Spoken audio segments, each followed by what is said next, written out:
नमस्कार, स्वागत है आपका डॉक्टर साहिब में और मैं हूं आपके साथ सौम्या राठी। आज के एपिसोड में हम बुखार के बारे में बात करने वाले हैं। जिस तरीके से कोविड की वेव में भी हमने देखा कि बुखार को लोग बीमारी का एक सिम्टम मान रहे थे और उसके बाद वायरल के एक सिम्टम्स में बुखार तो होता ही है। ऐसे में लेकिन आज के वीडियो में ये खास रूप से जानेंगे कि बुखार अगर किसी को हो जाए तो उसे नॉर्मली ट्रीट कैसे किया जाता है, डॉक्टर्स के साथ मिलने की ज़रूरत कब है और घरेलू इलाज बुखार को ठीक करने के लिए क्या क्या किए जा सकते हैं। और ये सब कुछ समझाने के लिए इस वक्त मेरे साथ बैठे हैं बिहार के सबसे जाने माने फिजिशियंस में से एक डॉक्टर राजीव रंजन। सबसे पहले सर नमस्कार, बहुत बहुत स्वागत है आपका। धन्यवाद सौम्या जी।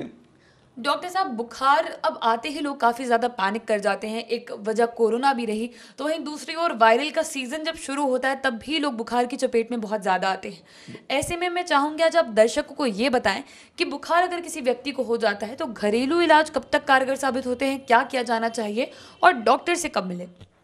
ऐसा है सौम्या जी कि बुखार एक बीमारी नहीं है। मैं आपको पहले बता दे रहा हूँ, मेडिकल भाषा में जो मैं बता रहा हूँ कि बुखार कोई बीमारी नहीं है।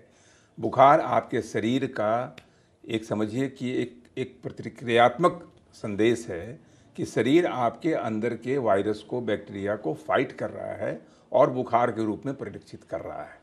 बुखार सिर्फ ये साबित करता है कि आपके अंदर कुछ न कुछ मेलेडी हो रही है, कुछ गड़बड़ी हो रही है। बुखार कोई बीमारी नहीं है। बुखार शरीर का एक प्रोटेक्टिव मैकेनिज्म मैं कह रहा हूँ, इसलिए बुखार से कभी घबराएं नहीं।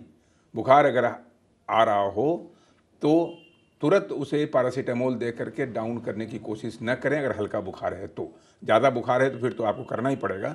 लेकिन बुखार को आप शरीर का एक प्रोटेक्टिव मैकेनिज्म समझें। अब जहाँ तक बुखार के कारणों की बात है समझ लीजिए, बुखार के कारण जिसको हम कह सकते हैं, अगर रामायण की भाषा कहें कि हरि अनंत हरि कथा अनंता, इतने इनफाइनाइट हैं इनके कॉजेज, इतने कारण इतने ज़्यादा हैं, इतने मैनीफोल्ड हैं कि आप इसका मतलब आप एक सिंपल वायरल फीवर, सर्दी से लेकर के और कैंसर तक, ये पूरी यात्रा है, बुखार की यात्रा है।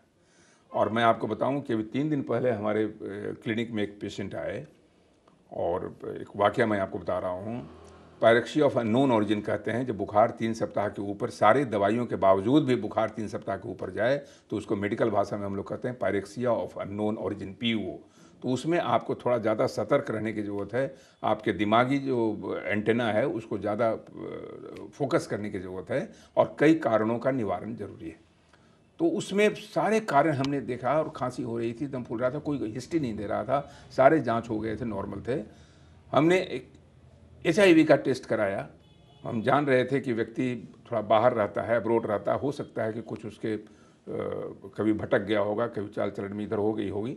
तो ये सोचते हुए, जबकि उससे जब डायरेक्टली हमने क्वेश्चन किया तो वो नकार दिया, लेकिन जो हमने कराया HIV हाईली पॉजिटिव था।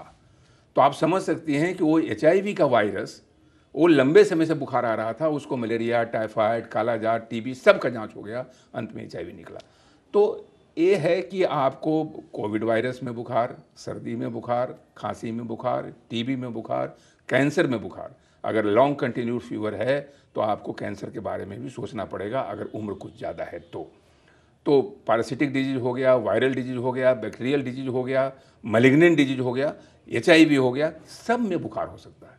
तो बुखार जब हो जाए तो आपको, और थोड़ा सा लंबा खींच जाए, तो आपको इन सारे कारणों के प्रति आपको सजग रहना होगा। एक अच्छे चिकित्सक से सलाह के बुखार के कारणों का निवारण करना होगा। जी, तो डॉक्टर साहब, ये तो आपने बता दिया कि बुखार अगर लंबे समय तक रहता है तो ये सारी चीज़ों के बारे में सोचना चाहिए। लेकिन अभी जैसे मौसम में बदलाव देखा जा रहा है तो 2-3 दिनों के लिए बुखार रह जाता है, कभी कभी ज़्यादा धूप में रहने की वजह से भी बुखार हो जाता है। तो इन सब सिचुएशंस में बुखार को कैसे हैंडल करें? बहुत ही माकूल प्रश्न आपने किया है।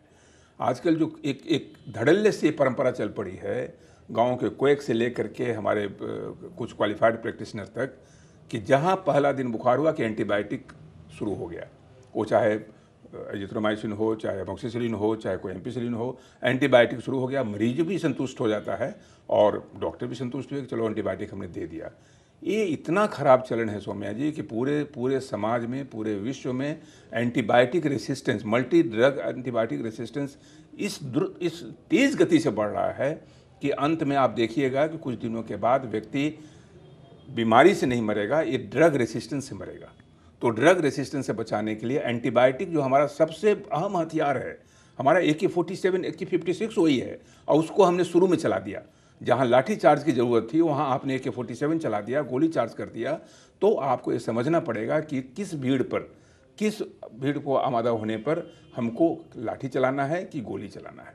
तो कभी भी 3 दिन के बुखार में, 4 दिन के बुखार में, खास करके 3 दिन के अंदर का अगर बुखार है तो उसमें एंटीबायोटिक का लगातार बेवजह सेवन न करें।